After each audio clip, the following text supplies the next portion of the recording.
We're gonna watch some Nick Crowley, a YouTuber's descent into madness. So this video is about me.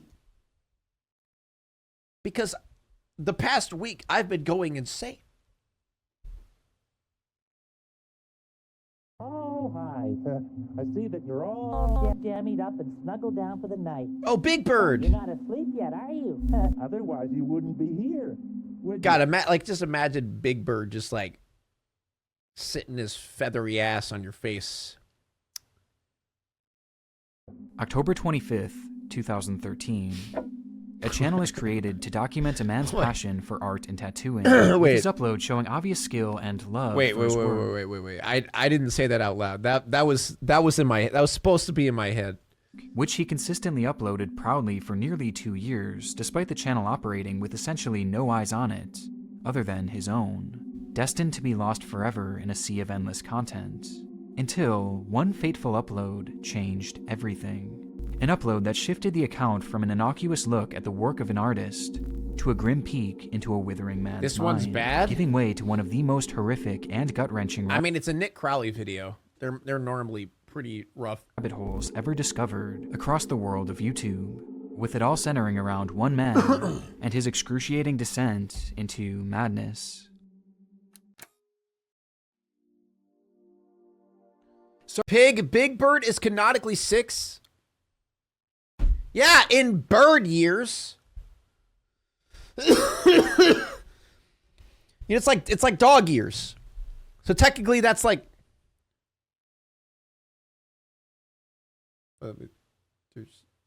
45. Sorry to interrupt, but I first have to say a quick thank you to today's sponsor, Aura, who's been a huge friend of the channel and Pig got his grooming allegations. Stop! No, stop this right now.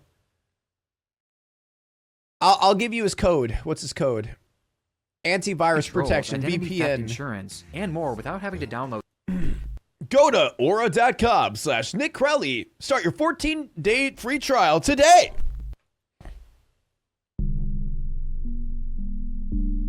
Despite this case eventually devolving into one of the more grim rabbit holes anywhere across the internet, its origin is actually far from it. Been hard work, buddy. Or hard sleep. Hard sleep. In October of 2008, Ricard Siajin would post his first video to the platform, showing the world his brand new baby, Palu, or I didn't realize how attractive Nick Crowley is, yeah. Like, I'm not gay, but you know. Like, he can get it. as he called him, his son and only. The channel served essentially as a time capsule for Palu's life, as over the next 2.5 years, Ricard would continue posting consistent videos Resident of his fan, son thank you so growing much for up the sub. before his eyes. Hi, Palu. Come here. Palu. Going from an infant to a little boy who could walk, talk, and even paint. Walk. Walk. Come on. I'm looking. Walk. I'm looking. Which made Ricard especially proud. Throughout his life, art was Ricard's calling, and it wasn't just one type either, as he explored seemingly every single medium there was. He went from an experimental musician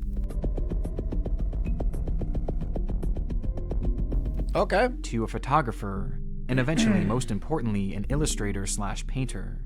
With his artistic prowess eventually landing him an interview with a local reporter, where he talked about his art and inspirations.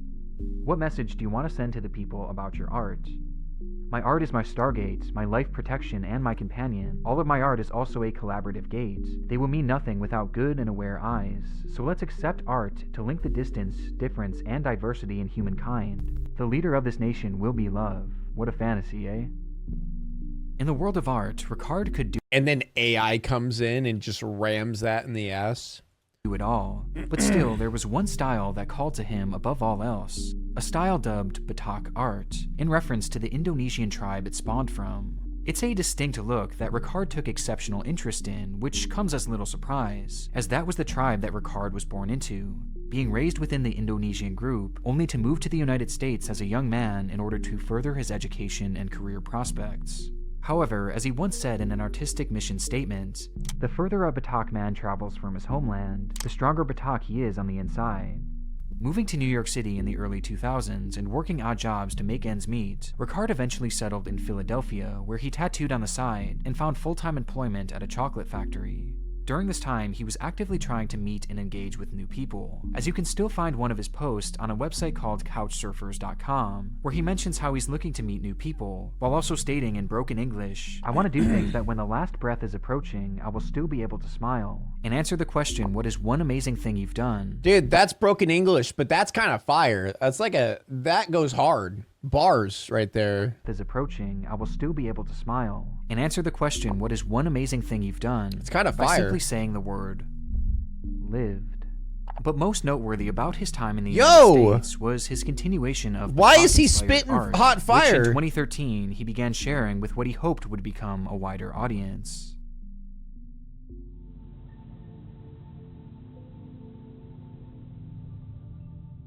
Starting his second and most prominent page back on December 31st, 2013, Ricard would dedicate his self-titled channel to this art form that he loved so dearly, posting various videos of himself producing tattoos with that traditional Batak. I want to get, like, I've been wanting to get a tattoo for so fucking long, man. Inspiration. These videos were all meant to be part of a larger scale project that he was working on called DJADJAK, which can be seen referenced in practically all of his early video titles. Like, I've been wanting to get a Despite being in sleeve video form, for a this long project time. heavily focused on a series of books that Yeah, get it, do it. Guys, I don't have a spare $1,000. That's the problem. I want to get a sleeve, but I don't have the, Ricard was writing, as well as disposable illustrating, which income dove for into it. the Batak way of art, and how he was the first to translate it into the world. That's the only downfall of tattoos. Like, if you want to get a good one, like, you gotta spend some hard money. Someone drop 1,000 dono right now? Yeah, don't, because even if you did, I still wouldn't get a tattoo. I just put it into debt. Tattooing, considering himself the first to practice what he called Batak body art. I created the DJADJAK project with the intention that it be continued and expanded by other artists to bring Batak art into the global consciousness and into a new lifestyle through tattoo. This project is dedicated to my son, Palu. This channel was always meant to be something special. Not only was this uncharted territory for Batak art, but also for the world of art in general. And at the core of it all, Ricard desired to capture the attention of the online world with something they had never seen before. And in the end, he certainly got his wish, just not in the way he would have ever imagined. As the years began to pass, Ricard's channel grew less and less active, and by 2015, only a few off-topic yet entirely normal videos would make their way to the channel, like one showing what looks to be a local parade. Oh no, this is gonna be being a sad. camera I mean, it is a Nick Crowley video, so yeah. Tutorial in Indonesian. Oke, ini dia adapternya untuk auto. Oke. But from this moment on, normalcy would be a thing of the past for both Ricard Sajin and his channel. Uh-oh. Hi, I'm making this video hoping that there's some people out there are able to help me either by sharing this and information and treatment and stuff for my condition. I have not sleep. I have total insomnia. Uh-oh. In the video dubbed Che Final Insomnia, we see Ricard speak directly to the camera and to the audience for the very first time, as he calls out for help with a more than concerning issue he had been dealing with that being total insomnia. Dude, I can't imagine how awful that would be. So it's been 4 months and my body is deteriorating right now. For a month? Oh my Because god. my immune system is falling from not able to sleep. In the video, he claims that he has not been able to sleep for the past 4 months, turning his life into a never-ending waking nightmare, with a lack of sleep slowly causing his body to fail. According to Ricard, he had been working a new job in Philadelphia when he developed a standard UTI, though given that he had no insurance and didn't want to miss time at work already, he reached out to his boss for advice, who just so happened to have a solution.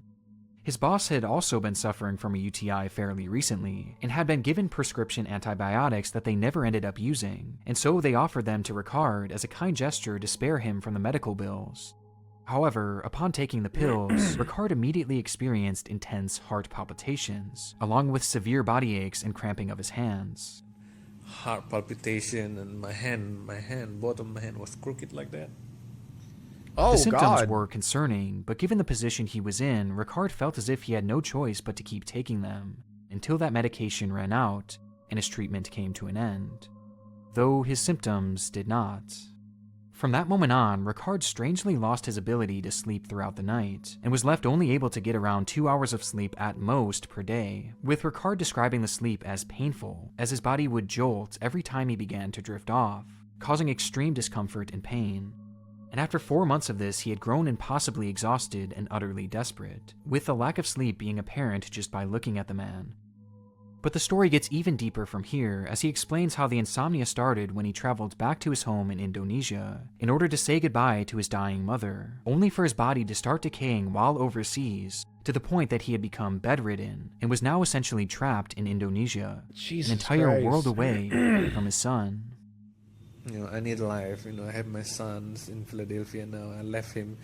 You know, I have no choice. You know, because I don't want to leave him. I need life. I need to survive. You know, I don't want him to lose me. I don't want to lose him. By the time of this upload, I don't he like was so this. desperate for sleep that he offered to be a guinea pig for any doctor out there to try anything on him, anything that might give him hope to sleep once again, before ending things off on a line that encapsulates just how dire things were becoming in his mind. Let me give you one sample of how desperate I am for sleeping right now. I will give away, this is just comparison, I will give away my two legs from my thigh, cut it, take it as an exchange for sleeping even the 3 hours a day. This Jesus bombshell came Christ. out of nowhere. 1 minute, Ricard was enjoying his life, and the next, this impossible medical event is threatening his very existence. And as shocking as it may seem, what Ricard is experiencing isn't totally unheard of. Yeah, I've heard of that type of condition Silvano before. and the others were unable to drop into a deep REM sleep, and sleep medications only accelerated their restless descent toward death. Despite coming in a few different classifications, fatal insomnia is a very real disease that affects the brain, causing an inability to sleep that only gets worse over time. This lack of sleep then leads to a significant decrease in cognitive function, which induces symptoms of paranoia and a slew of other mental issues, until the person affected with the disease begins flat-out hallucinating, growing disconnected and confused with the world around them. And all the while, the body is slowly decaying, as it grows too weak to move, before the disease ends the way it always does, in certain death. It's worth noting that this is incredibly rare, almost unheard of, but what makes Ricard's case even more bizarre is that in practically all fatal insomnia cases, the disease is genetic and lives dormant within the patients for their entire lives. But in Ricard's case, he had no family history of it, and the symptoms instead developed after he had supposedly taken antibiotics from his boss, with it later being revealed that said drug was one called ciprofloxacin. This is noteworthy given that ciprofloxacin, or Cipro, has long since been linked to a variety of bizarre and sometimes life-altering side effects, with What the the onset fuck? of these symptoms being known as getting floxed. Avalok, Cipro, and Floxed? Wait. So this happened from a medication? Lidocaine may cause peripheral neuropathy, severe nerve damage, or serious eye injuries, and Oh those my injured God. may be entitled to compensation. So this is like those commercials that you see where they say a medication and then list like a billion things that could happen to you. This is just one of those things. This is one of those billion things that could happen to you. Severe nerve damage forced Laura to live with chronic pain and robbed her of the ability to work or travel. Within a week of starting the medication, I was completely crippled. I had to physically crawl. The drug itself has never been linked to fatal insomnia, but it has been known to cause a variety of other neurological issues, and Ricard was convinced that a bad reaction to it is Cipro exactly caused what my friend a lot of problems. I wonder if it did that to me. Scary shit. Yeah, that's terrifying. caused his ailment. Ballin' as a video If on a what man who Ricard got is saying floxed. is to be believed, then his fatal insomnia is unlike anything known to the world of science. But based on similar conditions, it is fully apparent that if things continued in this direction, well, Ricard wouldn't last long. This was something that he was well aware of too, as soon after, another video was posted by Ricard in which he described his condition more in depth, while acknowledging that his days are most likely numbered. I'm gonna tear down and dying anyway, and until I lost all my power from not sleeping and from losing my immune system. On top of this, the isolation was clearly starting to take a toll on him, as not only was he separated from his child, but he can't even leave his house due to the fact that he can't walk for even more than a minute. I'm a bedridden. I can only walk for like 1 minute and Oh my God. And throughout all of the research he did into his own illness, he couldn't find a single other person out there that had been dealing with what he had been dealing with. Meaning that he had no one to relate to, no semblance I've heard of of guidance. Cipra before. nothing. Immobilized this near Olympic level fitness lady. Really sad. Jesus Christ. It was isolation in its truest, most horrific form, as he was essentially sentenced to lay in a bed for the remainder of his life. A bed in which Wow. he couldn't even sleep, as he was forced to lay there awake as his body slowly consumes itself. It's utterly depressing, and over time we begin to understand more of what Ricard is going through, as he starts videotaping examples of his sleep rejection in real time.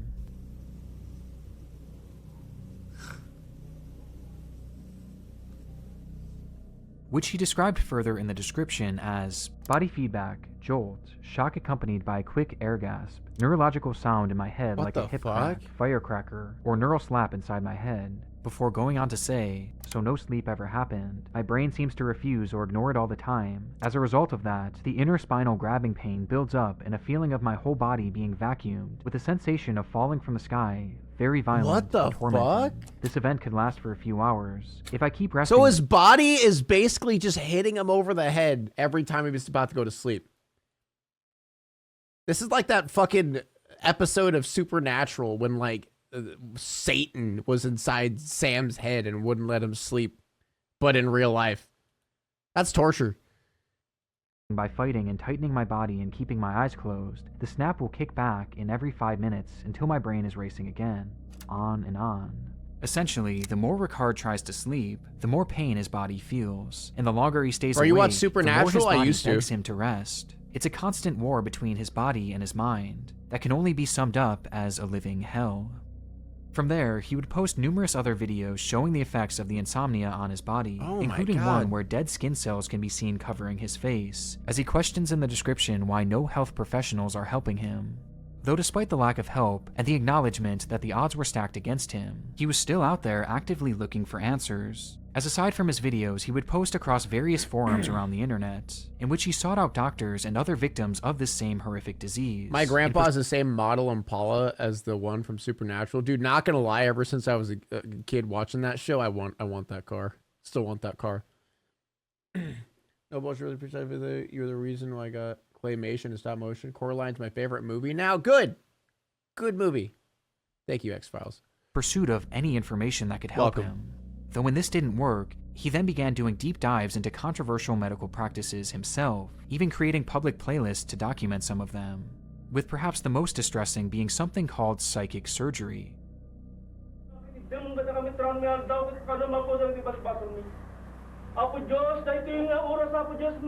With videos in that playlist showing people being healed from their chronic ailments with this bizarre technique that unfortunately was entirely a scam, though it still likely provided him some false hope in that moment that perhaps it could work on him.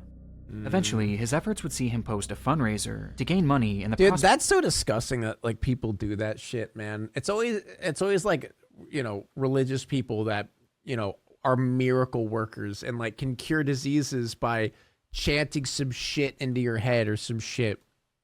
They make loads of money off of people just desperate to find an answer for their sickness. Prospect of finding one of these experimental surgeries They feed on pure that could desperation, potentially yeah. at least give him a chance at life. Lowest form Though of from the looks of human things, it seems likely scum. that very few, if any, ever donated, as at this point, he was essentially talking to no one. And before long, the little morale he had left began to dwindle. My last dream is my son. I feel so embarrassed I cannot raise him. So trying this last hope will be not happen without you guys. And it wasn't just his morale that was slipping, but his mind as well, as suddenly he began to use his channel to post various strange conspiracy theories, talking about aliens, global mind control, the Illuminati, and God. Dan gorila belum ada itu eksperimen. Nah, jadi mereka udah datang ke bumi ini, sering datang ke bumi. Makanya ada Star Wars ya. Star Wars itu. Bro has like a whole drawing for this shit. What the hell? Yo, a demon, thank you so much for the tier 1. Bohong itu. As with each passing video, he began making less and less sense, which was also echoed on his Let him Facebook cook. account, where the man's He's once cooking up entirely something. normal page was inundated with bizarre posts about some of the wildest conspiracies you will ever see. And this wasn't the only major clue that Ricard was starting to lose cognitive function, with the other coming in the form of his recording habits. During a vast amount of his uploads, Ricard would ramble on about how he had been talking for hours, only for him to realize that only a few minutes ended up recording, forcing him to do the entire video all over again. Aku harus bikin video singkat-singkat soalnya susah. Udah pernah aku upload, udah pernah aku rekam sampai 2 jam, tapi yang terekam hanya beberapa menit, jadi hinting at the fact that Ricard was growing less and less aware of his actions, either forgetting to record or not realizing that the recording had stopped. The deterioration is heartbreaking, but Ricard wasn't entirely lost, as he would eventually hop back in front of the camera to celebrate a rather unfortunate anniversary. It's been a year, hasn't it?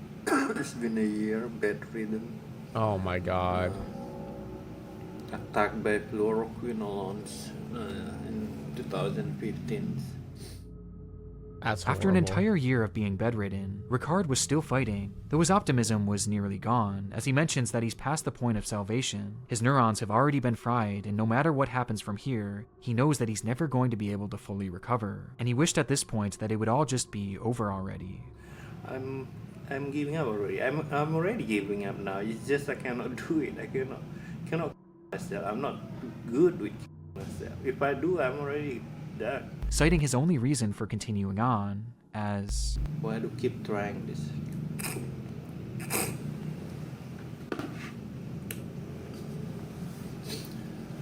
For the sake of my son.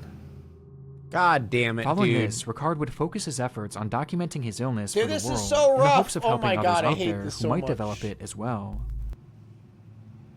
Can I turn on captions? I mean, we're a little bit late for it, but I'll do it anyway.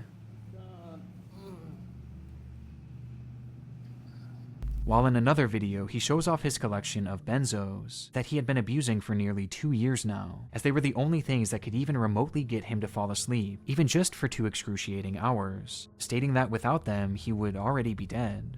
Wow. Before giving one final call for help in a 2-part video called Message to Neurologists. Thank you, doctor, for listening. Whatever you do, either fail or not, I give it to you.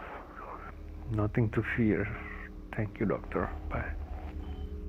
From this upload onward, Ricard would slip back into his nonsensical videos, posting again about God and how the government designed HIV in order to make us all satanic slaves. God, in this case, is just a person, which is, I found out that actually his name is Enki.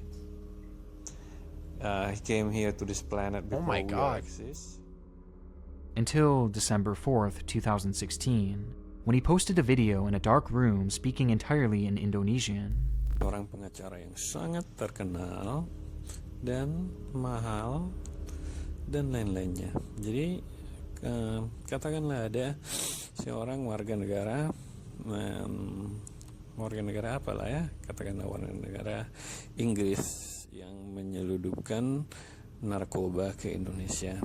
Here, Ricard poses a series of bizarre hypotheticals over the course of this 5-minute rant, with the whole thing being his strangest yet, as it never really gets to any specific point until Mengakui perempuan atau laki-laki oknumnya ini kita kurang tahu, dan begitulah sistem pembengkokan hukum, dan itu biasanya tidak. the video cuts off. As much like before, Ricard seemingly failed to realize that the recording had stopped before he was able to finish what he wanted to say, cutting him off mid-sentence. These were the final words Ricard would ever speak on his YouTube channel. Oh my And God. 5 days later, on the 9th of December, he would pass away, finally giving him his chance to sleep, once and for all. Man, this video is fucking terrible. God, now I'm sad. Ricard's online trail truly is one of the more depressing things I've ever seen on the internet. And what I find most Jesus. haunting is the juxtaposition of the two channels that he owned. Been hard work, buddy? Or hard sleep? Hard sleep? On one hand, he showcases the beautiful progression of life as his son Paulo grows up right before our eyes. Hi, Palu. Come here. Palu. While on the other hand, he showcases the haunting deterioration of death in the most disturbing way imaginable, with the most heartbreaking part of it all being that he seemingly passed away without ever getting the chance to hold his son again. But that doesn't mean that he didn't get the chance to say goodbye, as through his cognitive decline, he had a moment of clarity, during which he would leave behind a Facebook post for his son to read when he grew older, writing, "I love you, my son. I cannot promise anything right now. That includes my recovery. Just letting you know that you are the most beautiful soul I've ever encountered in my entire life. I was glad to introduce you to this world. One day we will see each other and play again in the place where there is no lies, sadness, pain, and sorrow. Please enjoy your life to the best, and don't hurt yourself or others." Dude, that's so sad. Oh my God. With Ricard's story now at its end, we're still left with many unanswered questions, as despite his death appearing to be confirmed, the cause of it never has been. And throughout the story, there are several discrepancies that have raised a few questions. So about those police If what Ricard is chases. saying is to be believed 100% at face value, then he went without true sleep for almost a year and a half, which based on our current understanding of sleep doesn't seem possible. At least not to the extent Ricard was claiming. In fact, another patient with an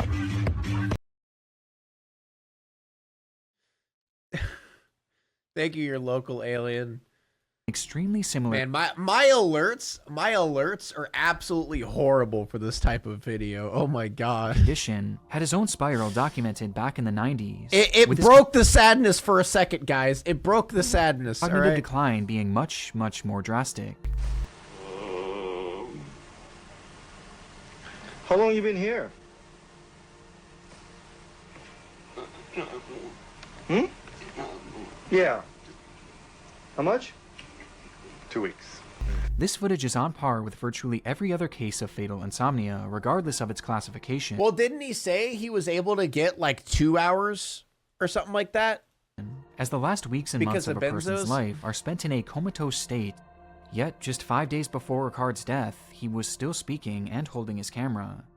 One possibility is that he had been dealing with severe but non-fatal insomnia, which came about from the Cipro he took, or perhaps even as a result of the trauma of losing his mother, to which he then simply mistook this for fatal insomnia, with his mind filling in the blanks and convincing himself that he was dying and that he couldn't sleep, perhaps not recognizing that he was actually getting more sleep each night than he realized, with his mind beginning to slip out of control as a result of the long-term abuse of his sleeping drugs, which coincidentally also have major effects on cognitive function. And when it comes to his death, some have theorized that perhaps the insomnia did progress, or his body just couldn't handle the stress of whatever he was dealing with anymore, or even that he took his own life.